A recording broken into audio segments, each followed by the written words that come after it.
mbokki diaspora ñu ngi leen di nuyu di leen ziar di am mbégte taxaw seen kanam. Monsieur le Premier ministre du Sénégal Ousmane Sonko, Monsieur le ministre d'État chargé du suivi de l'agenda national de transformation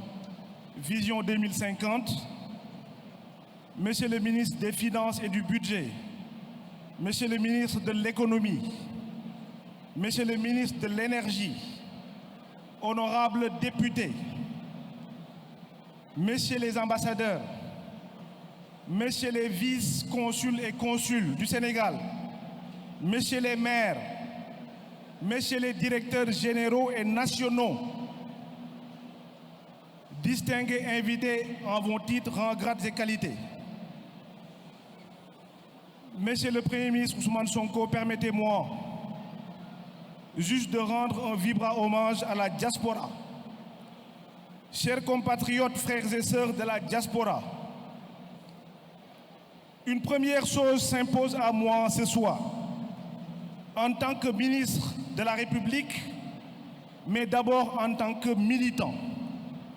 C'est de vous dire merci. Merci pour votre résilience. Merci pour votre résistance. Merci pour votre foi inébranlable. Le combat patriotique de PASTEF depuis ses débuts n'aurait jamais été le même sans le feu, sans la passion, sans le soutien indéfectible de la diaspora d'Afrique, d'Europe, des États-Unis, d'Amérique.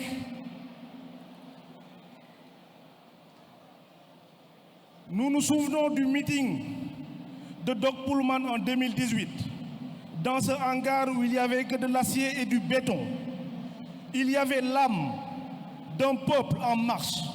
Votre énergie ce jour-là a été l'étincelle. Cette étincelle est devenue une flamme qui a embrasé toute l'Europe pour aboutir à des résultats historiques aux élections locales de 2022, aux élections législatives de cette même année, mais aussi aux victoires des élections de 2024, présidentielles comme législatives. Ces victoires sont les vôtres. Vous avez été là, vous êtes là et vous resterez là pour être définitivement les sentinelles de la démocratie et de la diaspora. Merci encore une fois à toutes et à tous pour cette belle et exceptionnelle mobilisation. Pour revenir sur le plan de redressement économique et social, adossé sur la vision nationale Vision 2050, nous avons élaboré sous l'égide du Premier ministre ce que nous avons appelé le New Deal technologique. New Deal technologique, muy stratégie bi nga xam ne moom mooy faire du Sénégal un levier de développement économique et social à travers la technologie. mu am pàcc yu ndaw yoo xam ne ñi ngi leen ko bëgg a dégtal comme ni ñu ko Premier ministre santé New Deal technologie boobu noonu participer na à hauteur de plus de 2000 milliards sur les 3 ans à venir dans le cadre du plan de redressement économique et social. mu am ñaar ba ñett yoo xam ne bëggoon nañ ko partager ak tey bi ci njëkk mooy li ñuy woowee la connectivité universelle. xam nañ ne sunu dëkk au Sénégal depuis les années 60 néew na ñu mën a couvrir moitié territoire bi te xam nañu technologie lu muy indi en termes de développement en termes d'économie normalement dans le cadre de e-commerce. mu am ay jéego yoo xam ne Premier ministre sant nañu ko ba ci fan yu néew incha allah dinañu def en sorte que fracture numérique bi nga xam ne village yi ñi nekk ci diaspora bi gis nañ jafe-jafe yu ñuy jànkonteel pour mën a jokkalante ak seeni famille au niveau du Sénégal et dans les fins fonds du Sénégal dinañu def incha allah ba avant la fin 2026 du am benn parcelle de terrain au Sénégal boo xam ne du am une connexion internet et à un coût abordable. ñaareel bi mooy ce qu'on appelle la digitalisation des procédures administratives. amul fenn foo xam ne Premier ministre dem na fa wala président de la République dem na fa ci diaspora bi te laaju ñu ko ñu yokk ay consulat laajuñu ko ñu am ay machine diplomatique pour mën a dem yombalal li nga xam ne mooy procédure yi ak papier yi diaspora bi di jàkkoonteel ñiiw jël technologie bi ñëw indi ci ay saafara ci li ñuy woowee la digitalisation des procédures administratives mu nekk un axe majeur ci li nga xam ne mooy stratégie boobu noonu dinañu def en sorte que premier ministre wala président du demati diaspora bi ñu leen di interpeller di leen wax naan leen amuñu talon de passeport wala passeport dafa manqué wala dañu dem déclarer rendez-vous depuis 2 mois on nous a pas reçu dinañu def en sorte ci fan yu néew ba sénégalais bu nekk moo xam passeport la moo xam pièce d'identité civile la moo xam ce qu'on appelle les actes de fait muy acte de naissance pour sunu doom yi judee ci diaspora bi ba ku ci nekk di nga mën a toog sa biir salon mën a def la demande et qu'on puisse indil la document bi nga xam ne am nga ko ci anam yu néew mais loolu les amis dafa laaj ay préalable premier ministre yàgg na wax ne dañu fekk ci dëkk bi 4e sous-sol